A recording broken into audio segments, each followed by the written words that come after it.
Everybody put your hands together for Bryce.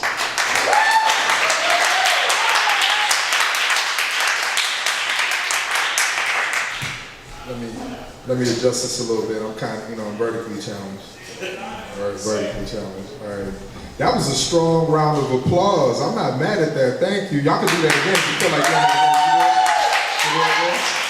Thank you. So my name is Bryce Oquaye, and for those of you that know me, I appreciate the support. For those of you that don't know me, check out the work. I'm a visual artist, primarily an illustrator, but my focus is sequential media.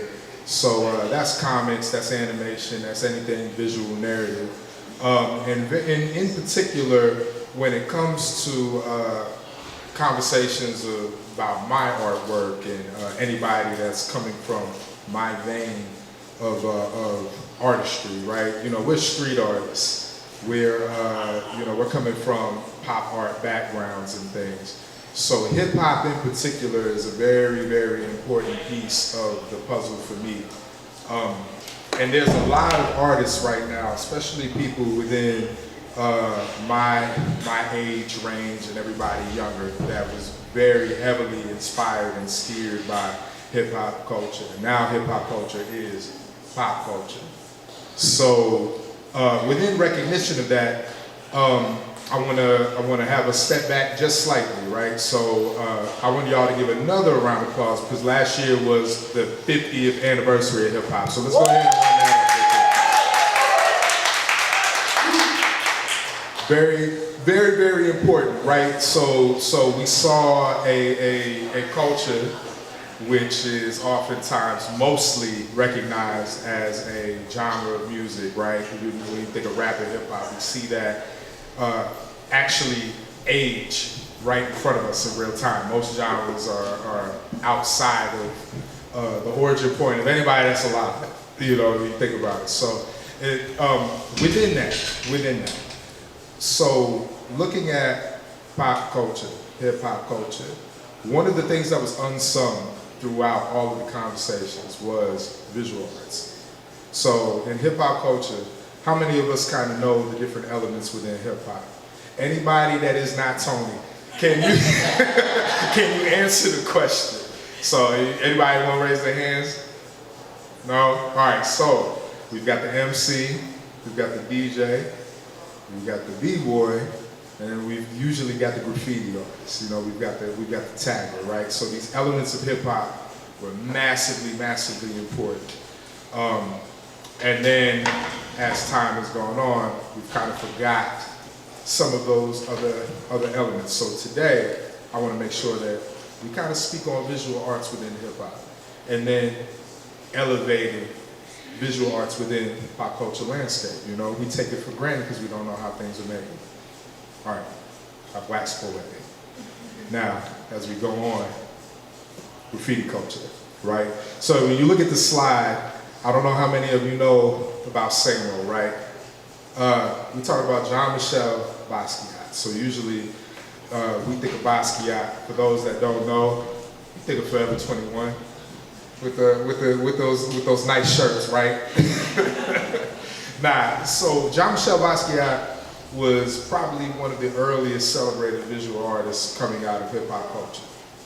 He's very, very relevant because when you talk about visual artists finding success coming from street art backgrounds and coming from hip hop, it's very hard to kind of recognize certain names. Jean-Michel Basquiat's the most famous of us, and yet sometimes he's not necessarily associated with hip hop.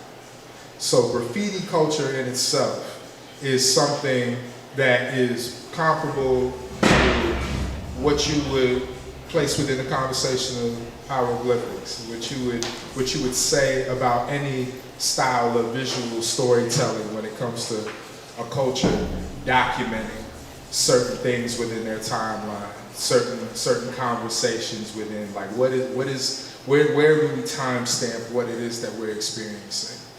So when I think of graffiti and the history of graffiti, we're talking about people that are kind of trying to put nice curtains on a, I don't know if I could cuss, can I cuss? Yeah. Nice curtains on shitty windows, right? You know? So hip hop is birthed from the projects. And some people want to debate the origins, but I'm, you know, being a Queens native, this is from New York, man. So when I think of graffiti, I think of people putting messaging, language, and placing nice curtains on shitty windows. And Jean-Michel Basquiat was one of the first people to really take that and elevate it to a whole nother level and be connected with Andy Warhol and kind of be placed in fine art conversations that oftentimes can be hard for street artists to be associated with. Graffiti culture is one of the first representations of hip hop within the arts, and it kind of set the pace for a certain type of visual language to be associated with the music and the movement and all of these different things within the culture. And then I'll jump to this, iconography in hip hop. I'm gonna sit on this a little bit longer because when we think of hip hop, what's some of the most prominent logos and different things that we could think of for the hip hop fans? Wu-Tang. Wu-Tang off top, right? I know people have to have answers for this one, or do we not have enough hip hop fans in this building? Biggie. What you say? Biggie. Right? Okay, no, I'll give you that. I'll give you that. Yeah, like Bad Boy with the Baby and all that. Yeah.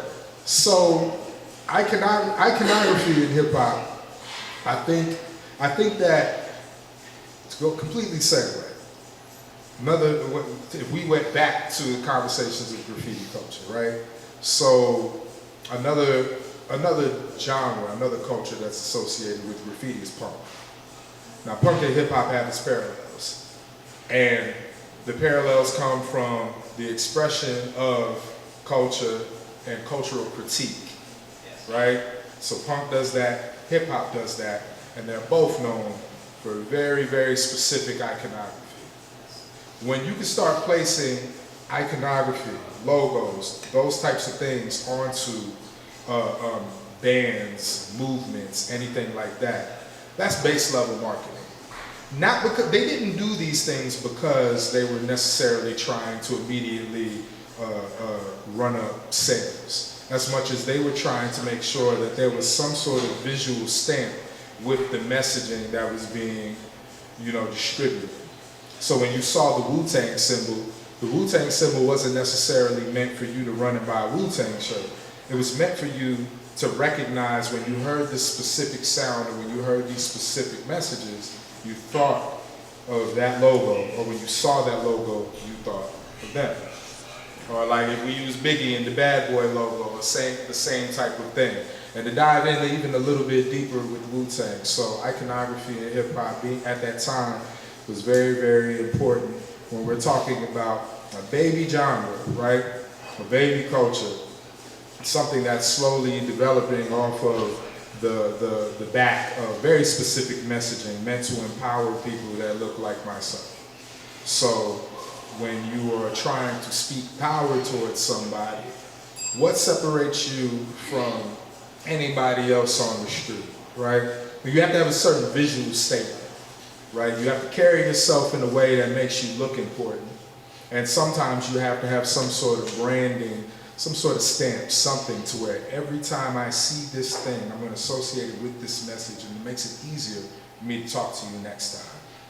So it's the same type of thing within hip hop. So every single one of these groups that did these logos, these icons that were pivoting off of what graffiti was laying down the groundworks for, they were doing unintentional marketing in a lot of ways, but they were also making sure that you carried that with you, and therefore you carried that messaging, and then slowly it evolves into something larger. So moving on to the next piece, because now we've talked about marketing, kind of laying down the groundworks. And I'm going fast and loose with this because I do not want to make you all feel like you are having to do extra research. We don't want that. We don't want that. But commercialism and anime. Very, very huge. Very, very huge. That still in particular I chose because that comes from a Sprite commercial. There was a 90s Sprite commercial that now Sprite, there's something about Sprite and black people, man. The Sprite, I don't know what it is. I think it might have existed before hip hop, but Sprite loves black people and we love Sprite. And ginger ale, I don't know. I'm just saying, man. But all jokes aside, it was some of the earlier mass marketing collaborations within hip hop, right? So commercialism and anime. I chose this title because there's two things that the groundworks was set for, especially in the 90s, right? So as these icons began to kind of lean into more major marketing pushes and promotion, we started to see hip hop be able to move into more viable commercial space. Within that, also you see the budding anime culture that was starting to happen. So in the 80s and the 90s in particular, so the most popular anime that we know to this day, some of those franchises are coming from the 80s. This in particular was where Sprite was collaborating with Voltron and hip hop. They took some of the most popular hip hop acts at this time, connected them with Sprite, connected them to the mass media. So there was hip hop artists that nobody had ever seen before that they definitely saw in these Sprite commercials. People that you know to this day. So everybody knows Common. Some people don't know Common as the MC that he was at that time. They might know him as an actor. And then you have people like Fat Joe, who's more of a personality, who was an MC at this time. So this is the earliest forms of commercialism in hip hop where they started to see that it was viable. All of these things are visual artists placing their stamp on a culture that's mostly associated with the music. So then go to more anime and fashion. So fashion is the cornerstone of hip hop as well, right? You look good, you feel good. And when I feel good, I can talk my shit. And that's hip hop all day, right?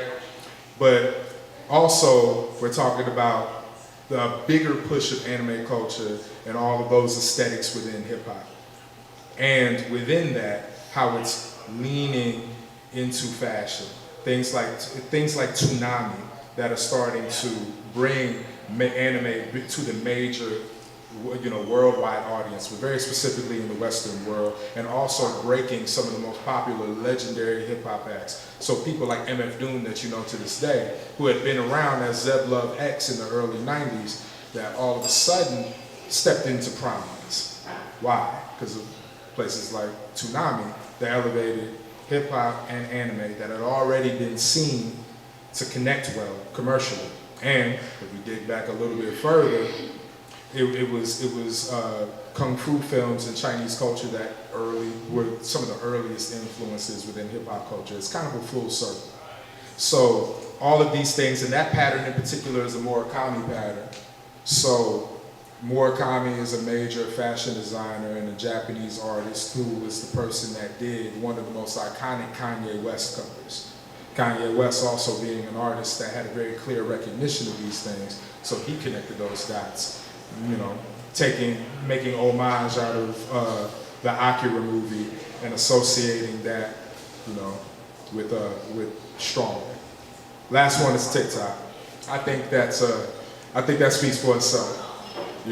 So now we have a recognition of anime, we have a recognition of visual artists, people like myself that are kind of pushing the culture forward, and then hip hop being in a mass pop culture landscape and conversation, connected all together on one of the largest platforms where you can't scroll through there without seeing somebody that looks like me that made your art, somebody that looks like me that made your music, somebody that looks like me that's wearing the clothes that you want to wear, and somebody that looks like me that's doing all of the dances that your kids are playing on Fortnite and that you all might be trying to learn in your living room.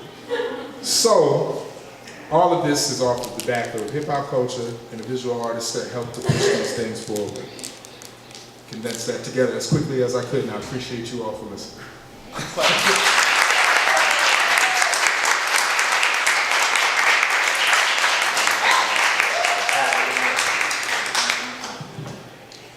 Surprised he didn't grab the microphone. Everybody put your hands together for Bryce.